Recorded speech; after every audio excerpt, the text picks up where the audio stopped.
Okay, this is called Kevin, and it's sort of based on the truth in the sense that I once met Kevin. As you'll hear, he mentions me at the beginning of the story, so without further ado, here's Kevin!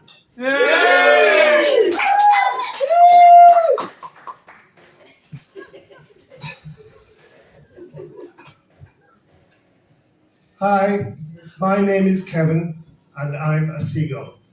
I'm writing this because I want you humans to know that real seagulls are not the ones that you think we are. Just because many of you have read that vomit-inducing novel, Jonathan Livingston Seagull, doesn't make you an expert on us. No, I didn't read it. We're seagulls. Don't need written language like you stupid humans do. I got more than I wanted to know about Jonathan from listening to humans raving about the book. They would compare us to him, which is just about the worst insult I can imagine. This was brought home to me a few weeks ago when I was doing some serious scavenging by a supermarket. There were monkey nuts on the ground, no doubt thrown by humans or one of their brats. I was taking the peanuts from the shelves when an idiot man who was eating his lunch said to his mate, "Oh look, that seagull is taking the peanuts out of the shell. Isn't that clever?" Clever?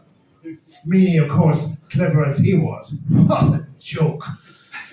However, I was too busy eating my meal to crap over his lunch like I normally do. Anyways, back to me. I'm a seagull. Not any old seagull, but a Hastings one. We're the ninjas of the seagull world, bigger and smarter than any other tribe. We eat, shag, sleep, and so on. When we're not doing that, we like to take to the skies for a bit of soaring. But food is always at the back of our minds. And humans provide our main source of nutrition. No, we don't eat them, but take what they eat, regardless of whether they give us or not.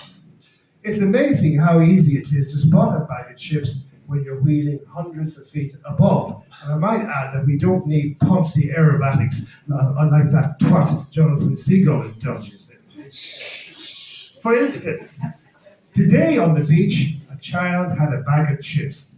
"Look, Mommy, I'm going to feed that cute seagull." He must have read Jonathan Livingston. He held up a chip, and I did a wing roll like that Pratt JLS does. "Oh, look, Mommy, he's so cool." Good, he was distracted. I swooped down and grabbed the whole bag of chips, but the brat held on to them, so the missus dived on his head, raking him with her claws. The little bastard ran howling to his mother, blood running down his face. The rivet is making nice patterns, like a delta. Bet he won't call us cute again. No doubt you probably want to learn more about us. You like this story. Here's how we learned to fly. I remember my first brood, and the big day came. I can see some of you smiling, no doubt thinking about the first baby steps your little ones took. The first chick was ready to fly, but cowered on the ledge. As they always do, the poor little mites. He turned his big imploring eyes to the missus and said, "Mom, I don't want to fly. I want to stay here with you forever." "Fuck off," she said, and shoved him off the ledge.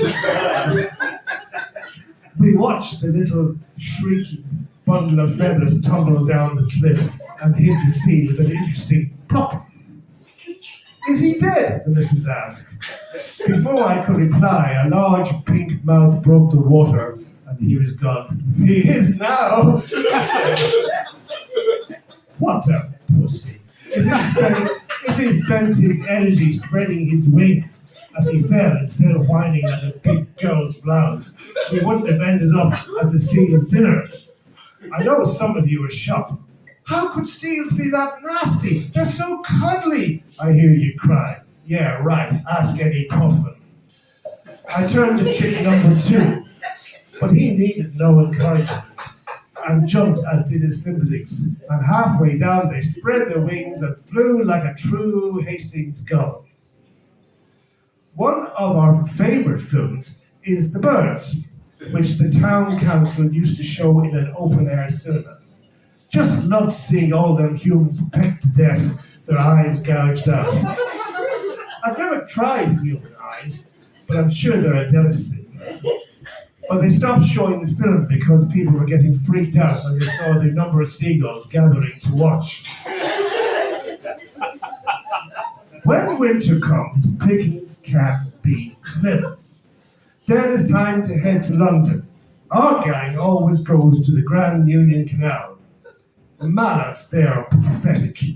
They like to think they're above everything, but when the coots go for them, they swim away trying to look cool and not the yellow-bellied scum they are. Coots are the real cool ones, the psychos of the bird world. I even saw one attack a swan. The swan looked at him as if to say, "Oh, for fuck's sake." We get great pleasure taking mallards' eggs.